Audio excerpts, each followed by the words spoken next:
48 മണിക്കൂറിനുള്ളിൽ ബ്ലാസ്റ്റേഴ്സിൻ്റെ ഭാഗത്തു നിന്ന് ഒരു വലിയ അനൗൺസ്മെൻ്റ് ഉണ്ടാകാൻ പോകുന്നു എന്ന് ഇന്നലെ രാത്രിയാണ് മാർക്കസ് മെർഗുലാവോയും അതുപോലെ തന്നെ ആദ്യം പ്രവർത്തകരായിട്ടുള്ള ആശിഷ് നെയ്ക്കയും റിപ്പോർട്ട് ചെയ്തത്. ഇതേ തുടർന്ന് ബ്ലാസ്റ്റേഴ്സ് ആരാധകർ ഇന്നലെ രാത്രി മുഴുവൻ കാത്തിരുന്നു. എന്നാൽ ഇന്നലെ ഒരു സൈനിങ് പോലും അല്ലെങ്കിൽ ഒരു അനൗൺസ്മെൻറ്റ് പോലും ബ്ലാസ്റ്റേഴ്സിൻ്റെ ഭാഗത്തു നിന്ന് ഉണ്ടായിട്ടില്ല. 48 മണിക്കൂറാണ് പറഞ്ഞിട്ടുള്ളത്. സമയം ഇനിയും ഉണ്ട്. നാളെ പുലർച്ചെ വരെയാകാം 48 മണിക്കൂർ ഇന്നലെ രാത്രി പറഞ്ഞ സ്ഥിതിക്ക്. ഏതായാലും ചാനൽ ആദ്യമായി കാണുന്നത് സബ്സ്ക്രൈബ് ചെയ്ത് ബെൽ ബട്ടൺ കൊടുക്കുക. സബ്സ്ക്രൈബ് ചെയ്തിട്ട് ബെൽ ബട്ടൺ കൊടുക്കുക. അപ്പം വീഡിയോ ലൈക്ക് ചെയ്യാനും മറക്കണ്ട. അപ്പം നമുക്ക് നേരെ വീഡിയോ എടുക്കാം. ഇന്നലെയാണ് മാർക്കസ് മെർഗുലാവോ ഇക്കാര്യം ട്വീറ്റ് ചെയ്തത്. മാർക്കസ് മെർഗുലാവോ പറയുന്നത് ഇങ്ങനെയാണ്: ഒരു ആഭ്യന്തര താരം വന്നാൽ അത്ഭുതപ്പെടാനില്ല.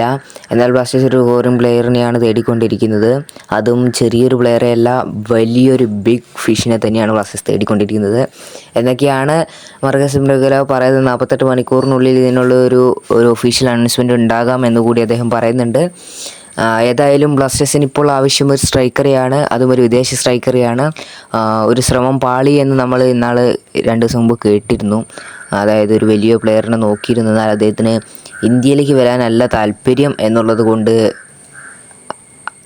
ഈ ഒരു ചർച്ച പുരോഗമിക്കുന്നില്ല എന്നാണ് അറിയാൻ സാധിച്ചിരുന്നത്. ഇപ്പോൾ മറ്റൊരു അപ്ഡേറ്റാണ് ഇപ്പോൾ മാർക്കസ് മെർഗുലാവോയും ആശിഷ് നെയ്ക്കയും പങ്കുവച്ചിരിക്കുന്നത്. 48 മണിക്കൂറിനുള്ളിൽ ഇതിനൊരു തീരുമാനമാകും.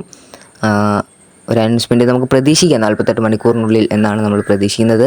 അതാരാകും, എത്ര വലിയ പ്ലെയറാകും, അല്ലെങ്കിൽ എത്ര നല്ല പ്ലെയറാകും, എവിടെ നിന്നാകും എന്നുള്ള കാര്യങ്ങളൊക്കെ ചോദ്യചിഹ്നമായി ബാക്കി നിൽക്കുകയാണ്. ബ്ലാസ്റ്റേഴ്സ് ആരാധകർ ഒരു എക്സൈറ്റ്മെൻറ്റിൽ കാത്തിരിക്കുകയാണ് ഏത് താരമായിരിക്കും വരിക എന്ന്. ഏതായാലും മെസ്സി, റൊണാൾഡോ ഒന്നും വരാൻ പോകുന്നില്ല എന്നുള്ള കാര്യം എല്ലാവർക്കും അറിയാം.